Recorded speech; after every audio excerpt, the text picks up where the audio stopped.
Bonjour, merci pour l'invitation, Brian. Pathologie de la Covid-19.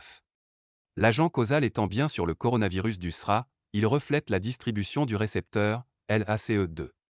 Il est largement diffusé sur les cellules épithéliales et les cellules endothéliales, les astrocytes et les oligodendrocytes. En conséquence, la pathologie est très diffuse. Ainsi, bien que nous la considérions généralement ou qu'au début de la pandémie, nous la considérions essentiellement comme une maladie pulmonaire, nous savons maintenant qu'elle touche un large éventail de systèmes organiques.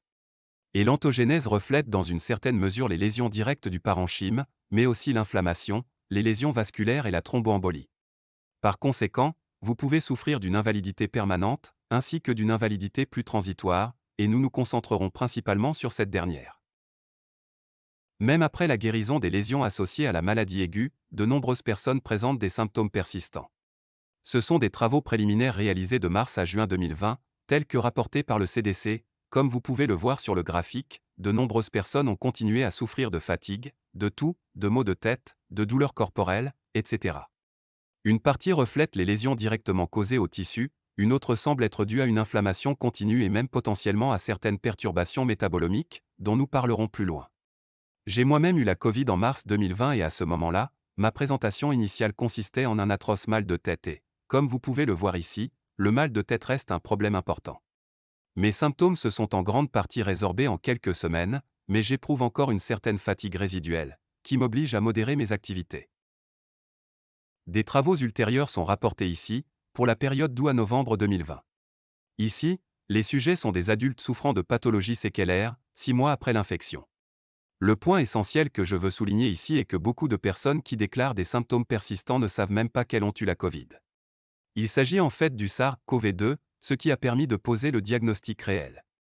Respectivement, à l'aide de tests en laboratoire, 6% de ces personnes étaient asymptomatiques, 85% ne présentaient qu'une affection bénigne. Comme vous pouvez le voir, une très petite fraction a été hospitalisée et ces personnes ont fait état de douleurs persistantes 9 mois après l'infection, avec de nombreux systèmes organiques impliqués.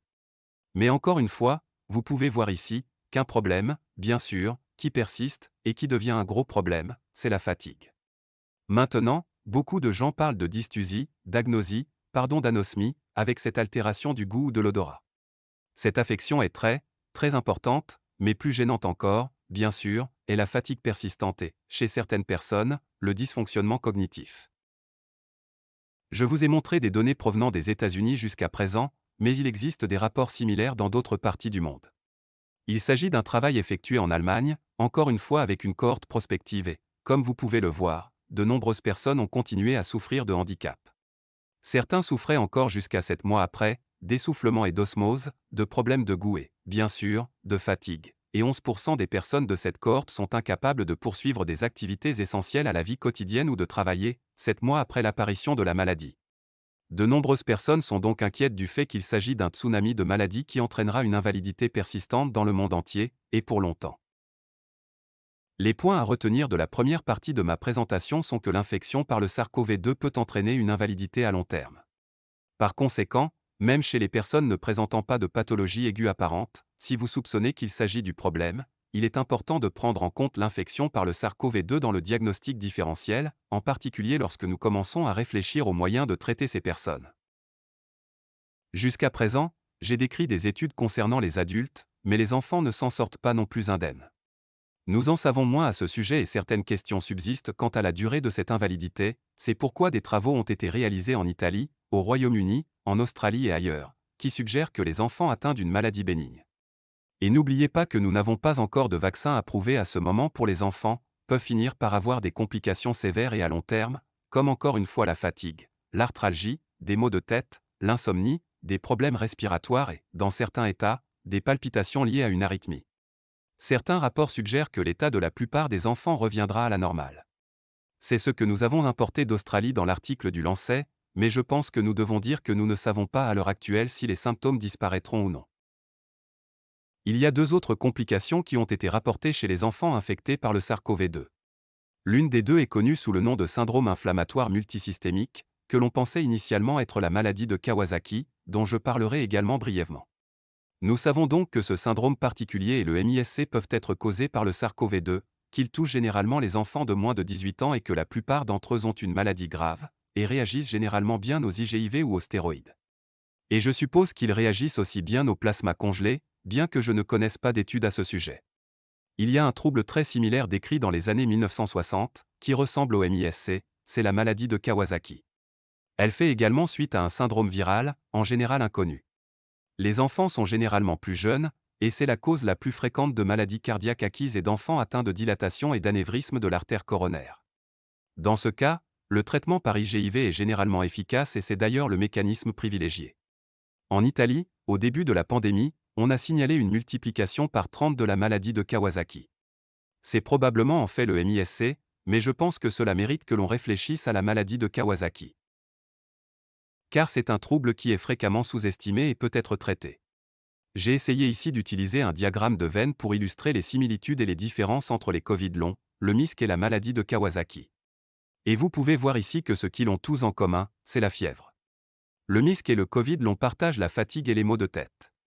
Une éruption cutanée spécifique, que je vais vous montrer dans un instant, est caractéristique de la maladie de Kawasaki. C'est le travail de Jane Burns, directrice du Centre de la maladie de Kawasaki et professeure de l'Université de San Diego. Ce que Jane a essayé d'illustrer ici, ce sont les résultats caractéristiques observés chez des enfants atteints de la maladie de Kawasaki. Vous pouvez donc voir la rougeur des yeux, l'éruption cutanée, l'énanthème, les ganglions gonflés et cette éruption cutanée qui se manifeste non seulement sur le tronc, mais aussi sur les pieds. Il s'agit d'une maladie très grave et si vous la voyez, n'oubliez pas que ces enfants réagissent généralement bien aux IGIV et s'ils ne reçoivent pas un traitement adéquat, la vascularité touche la circulation coronaire et peut provoquer des douleurs sévères, voire la mort. Je vais maintenant aborder un syndrome qui présente des caractéristiques communes avec le Covid long, le syndrome de fatigue chronique de la myalgie et de l'encéphalomyélite. Il s'agit d'un trouble diagnostiqué cliniquement, pour lequel nous ne disposons pas encore de tests de laboratoire, mais nous espérons en disposer dans un avenir relativement proche. L'Institut de médecine a enregistré une série de signes et de symptômes, que je vais exposer ici parce que je pense qu'il est important de réaliser que la fatigue est assez caractéristique. Ces personnes ont donc une réduction de leur capacité à maintenir leurs activités de la vie quotidienne. Ils souffrent de fatigue extrême et, ce qui est intéressant dans cette fatigue, c'est qu'elle peut ne pas apparaître immédiatement après l'exercice. Elle peut en fait survenir plusieurs heures, voire 1 à 2 jours plus tard. Le sommeil n'est pas réparateur. Ces personnes présentent fréquemment des troubles cognitifs décrits comme un brouillard cérébral, elles ont également une intolérance orthostatique et peuvent avoir des palpitations et des crises cardiaques. On observe des anomalies immunologiques caractéristiques, beaucoup de ces personnes présentent ce qui semble être une élévation des cytokines de type 1, et des perturbations métaboliques spécifiques dont je vais vous parler. Un certain nombre d'infections sont associées à quelque chose qui ressemble à la MI-CFS, le fait étonnant est qu'il s'agit d'infections par le virus d'Epstein-Barr. Cela ressemble à une sorte de mononucléose chronique. En Océanie, en particulier en Australie, vous le constatez pour des infections virales et parfois des infections par Coxiella burnetii.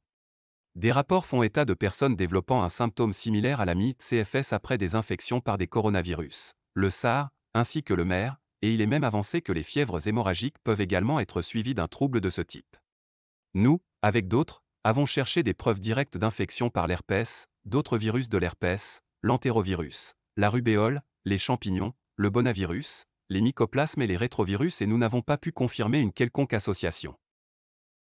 Un autre trouble, connu sous le nom de maladie de la guerre du Golfe, touche les vétérans qui ont été envoyés au Koweït et en Irak. Nous n'en connaissons toujours pas la cause. Bien qu'il soit évidemment apparu il y a quelques décennies, nous avons remarqué que beaucoup de ces vétérans ont reçu de multiples vaccinations dans un laps de temps très court, ce qui suggère qu'il pourrait y avoir eu des activations du système immunitaire, déclenchées par cela. Certaines personnes ont aussi été exposées à différentes toxines et des agents neurotoxiques, des incendies et bien d'autres choses, mais beaucoup de ces personnes remplissent les critères généralement utilisés pour le diagnostic de la MI-CFS. Et ce diagramme de veine illustre ces similitudes et présente bien aussi le Covid long. Ainsi, avec la MI-CFS, de nombreuses personnes auront des symptômes qui ressemblent à une infection virale. Ils se plaindront de pharyngite comme pour le syndrome du côlon irritable. Le rapport fait état d'exacerbation des allergies, d'une hypersensibilité accrue non seulement aux produits chimiques, mais aussi au son et ils présenteront fréquemment des troubles du sommeil. La pathologie de la guerre du Golfe, que je présente également ici, peut ressembler beaucoup à la MI-CFS et au Covid long. Il est important de distinguer les personnes qui présentent des lésions structurelles persistantes entraînant un essoufflement de celles dont l'état ressemble davantage à la MI-CFS. Néanmoins, il y a un chevauchement entre chacun de ces syndromes. Dans notre centre à l'Université de Columbia, nous étudions les personnes qui ont la MI-CFS, le Covid long et la pathologie de la guerre du Golfe, parce que nous pensons que plus nous en comprenons un, mieux nous comprenons les autres. Je vais simplement vous montrer quelques résultats liés aux travaux effectués dans notre laboratoire. Comme je l'ai indiqué précédemment, nous relevons souvent des preuves de niveaux anormaux de cytokines. Dans ce cas, nous utilisons vraiment des approches protéomiques pour examiner le spectre de protéines qui pourraient être associées à la MI-CFS et nos résultats, rapportés l'année dernière, suggéraient qu'il était des qu'il y avait une sorte d'expansion clonale des cellules B dirigées par l'antigène. Cette indication est importante parce que, si nous pouvons identifier le stimulant, nous pourrions être en mesure de le supprimer et ainsi avoir un résultat positif sur l'évolution de la maladie. De même, nous pourrions être en mesure d'utiliser des inhibiteurs de kinase. Ainsi, ce type de travail n'est pas seulement utile pour diagnostiquer et comprendre la pathogenèse des troubles, mais il peut en fait conduire à des approches thérapeutiques. Notre travail a été répliqué par un autre groupe, ce qui nous a donné une plus grande confiance dans les résultats suggérant qu'il existe effectivement une anomalie et une activation du système immunitaire qui pourrait être motivée par l'exposition à un antigène. La question est alors de savoir quel est cet antigène. Nous avons également utilisé des approches métabolomiques, la métabolomique étant l'étude de très petites molécules qui peuvent être utilisées comme indice de ce qui se passe dans la cellule. La découverte la plus frappante de notre travail, qui est illustrée ici, sont des niveaux élevés de composés connus sous le nom de plasmalogènes, lesquels sont produits par les peroxysomes. Mais il y a aussi d'autres anomalies. Il s'agit notamment de taux élevés de triglycérides, de divers autres acides gras à longue chaîne et de signes de dysfonctionnement mitochondrial. Une approche que nous utilisons généralement pour faire émerger certaines des anomalies qui passeraient autrement inaperçues, est de soumettre les patients à un test d'effort. Dans ce cas, nous les plaçons sur un vélo d'appartement, nous leur demandons de pédaler aussi fort et aussi longtemps qu'ils peuvent, puis 1 ou 2 jours plus tard, nous examinons l'impact de cet effort sur les PBMC, les seuls paramètres auxquels nous pouvons accéder facilement sur des patients vivants. Donc ce que nous faisons ici, c'est que nous recueillons des PBMC avant de procéder au test d'effort et, ensuite, 24 heures après le test d'effort, ces PBMC sont immédiatement placés dans un milieu pour qu'elles puissent continuer à se développer. Elles y sont exposées à de nombreux stimuli. Nous prélevons des témoins nuls sans stimulant. Mais nous utilisons le LPS ou le poly-I-C ou l'entérotoxine bêta-phylococcique ou le candida albicans pour déterminer si une sorte de provocation microbienne superposée au stress pourrait avoir un effet. Et ce que nous constatons ici est que pour les cas avec test de tolérance préalable à l'effort et les cas avec test de tolérance postérieure à l'effort, les résultats sont plus élevés en matière de réponse à la candida et à l'entérotoxine bêta-phylococcique que les témoins. Donc, si vous comparez simplement les colonnes rouges, vous pouvez voir les cas. Les bleus représentent les témoins. Il n'y a pas d'augmentation spectaculaire entre les résultats pré- et post-exercice, mais il y a une élévation dans le cas des témoins relatifs qui est cohérente, que l'on parle de candida ou d'entérotoxine bêta-phylococcique. Nous avons également examiné le métabolisme pour obtenir des informations, ici, comme beaucoup d'entre vous s'en souviennent, le cycle de Krebs. Ce que nous faisons ici, c'est mesurer différents composés dont on s'attendrait à ce qu'ils soient réduits par le cycle de Krebs qui génère des ATP. Je me rends compte que cette diapositive est compliquée, mais laissez-moi vous demander de regarder les différentes colonnes que nous avons représentées pour que vous puissiez distinguer les tests de tolérance avant l'exercice et après l'exercice. Ce qui est intéressant, c'est que le test de tolérance avant l'effort est globalement plus bas que celui des témoins, donc si vous comparez cette puissance dans l'histogramme avec celle-ci, vous voyez que les cas sont plus bas que les témoins. Mais curieusement, si vous regardez le test après effort, vous trouverez que les cas sont plus élevés que les témoins. C'est vrai, autant pour les hommes que pour les femmes, ou que l'on considère les femmes de manière spécifique ou non, ou que vous regardiez les individus qui n'ont pas la moindre preuve de sœur IBS. Cette observation nous suggère que le niveau de citrate reste élevé parce que vous avez bloqué le processus du cycle de Krebs. Donc la suggestion ici est qu'en présence de la MECF et de l'exercice, il y a un blocage du cycle de Krebs qui altère la récupération.